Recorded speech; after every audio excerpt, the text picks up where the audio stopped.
வணக்கம். சனி பெயர்ச்சி பலன்கள் 2017 துன்மிகி வருஷம் தை மாதம் 26/1/2017 தை மாதம் 13ஆம் தேதி வியாழக்கிழமை இரவு சுமார் 7:29 மணி அளவில் சனி பகவான் விருச்சிக ராசியிலிருந்து தனுசு ராசிக்குள் பிரவேசிக்கிறார். இங்கு அவர் 24/1/2020 வரை 3 ஆண்டுகள் சஞ்சாரம் செய்கிறார். இக்காலங்களில் இவர் 3 முறை வக்கிரமாகி நிவர்த்தியாகிறார். மேலும் அவர் தனுசு ராசியிலிருந்து விருச்சிக ராசிக்கு பின்னோக்கி பெயர்ச்சியாகி பின் மறுபடியும் தனுசு ராசியில் சஞ்சாரம் செய்ய போகிறார். அதாவது இந்த ஜனவரியில் உண்மையாலுமே சனி பெயர்ச்சி நடக்குதா அப்படின்னா கண்டிப்பாக அது இல்லை. ஏன் அப்படின்னா இப்போ விருச்சிக ராசியில் இருக்கிற சனி பகவான் அதிசாரமாகிறாரு. அதிசாரமாகி தனுசு ராசி மேலே தன்னோட பார்வையை செலுத்துகிறாரு. அதிசாரம் அப்படிங்கிறது ஒரு கிரகம் முன்னோக்கி போகிறது, முன்னோக்கி கொஞ்சம் வேகமாக நகர்றது. வக்கிரம் அப்படிங்கிறது பின்னோக்கி நகர்றது. பட் ஆனால் நீங்கள் விசுவலாக பார்த்தீங்க அப்படின்னா எந்த கிரகமும் பார்த்தீங்கன்னா பின்னோக்கி நகர்றது கிடையாது. ராகு கேது மட்டும்தான் பின்னோக்கி நகர்ற மாதிரி ஒரு அமைப்பை ஒழிய மற்ற கிரகங்கள் எதுவுமே பார்த்திங்கன்னா பின்னோக்கி நகராது. அப்படின்னா எப்படி இது வக்கிரம் அதிசாரம் அப்படின்னா அந்த கிரகத்தினோட பார்வை அந்த ராசி இப்போ விருச்சிக ராசியிலிருந்து தனுசு ராசி மேலே படுது. அதுதான் பார்த்திங்கன்னா அதிசாரம் அப்படிங்கிறது.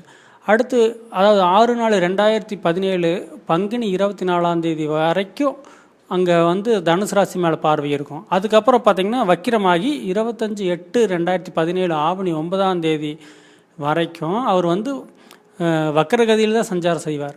அதன் பின் 18/4/2018 சித்திரை 6ஆம் தேதி புதன்கிழமை அன்று வக்கிரமாகி 6/9/2018 ஆவணி 21 வியாழன் அன்று 142 நாட்கள் அவர் வக்ரகதியில் சஞ்சாரம் செய்வார். அதன் பின் 30/4/2019 சித்திரை 17 செவ்வாய்க்கிழமை அன்று வக்கிரமாகி 18/9/2019 புரட்டாசி அன்று 142 நாட்கள் அவர் வக்ரகதியில் சஞ்சாரம் செய்வார்.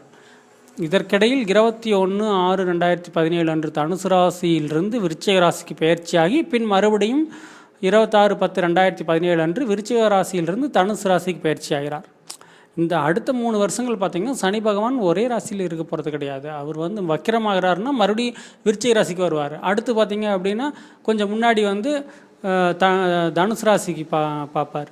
இதுதானே ஒழிய மற்றபடி இந்த ப்ராப்பராக மாறுறது பார்த்திங்க அப்படின்னா உங்களுக்கு அக்டோபர் மாதத்துக்கு பிறகு தான் பார்த்திங்கன்னா 2017 அக்டோபர் மாதத்துக்கு பிறகு தான் உங்களுக்கு ஃபுல் அண்ட் ஃபுல் தனுசு ராசிக்கு பயிற்சி ஆகிறாரு ஒழிய அதுக்கு முன்னாடி இப்போ இந்த ஜனவரி மாதத்தில் ஆகிறது எல்லாமே பார்த்திங்க அப்படின்னா இது அதிசாரம் ஆகிறாரு, அவ்வளோதான்.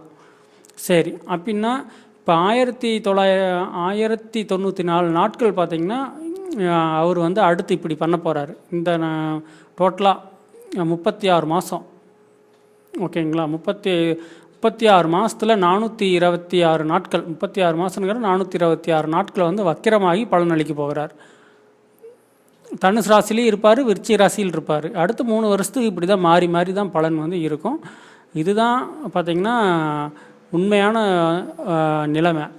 அதனால் இந்த ஜனவரியில் பார்த்திங்கன்னா சனி பெயர்ச்சி ஆகுது அப்படின்னு சொல்லிட்டு திருநள்ளாறு போகிறது, அது பண்ணுறது இது பண்ணுறது அப்படிங்கிறது பார்த்திங்க அப்படின்னா இது அதிசாரத்துக்கான ஒழிய உண்மையாலும் சனி பெயர்ச்சி பார்த்திங்கன்னா டிசம்பரில் தான் ப்ராப்பராக ஆகிறாரு. அக்டோபரில் ஸ்டார்ட் ஆகிறாரு, பட் டிசம்பரில் தான் ப்ராப்பராக ஆகிறாரு. அதனால் நீங்கள் ரொம்ப இதுக்காக நீங்கள் மனசை போட்டு இது பண்ணிக்க வேண்டிய அவசியம் இல்லை. இனி அடுத்து ஒவ்வொரு ராசிக்கும் என்ன மாதிரி பலன்கள், இந்த மாதிரி அதிசாரமாகி வக்கிரமாகிறார் 3 வருஷத்துக்கு, அடுத்து 3 வருஷத்துக்கு அப்படின்னா அடுத்து என்ன பலன்கள் அப்படிங்கிறது நம்ம இனிமேல் கொஞ்சம் கொஞ்சமாக பார்ப்போம். ஓகே, நன்றி, வணக்கம்.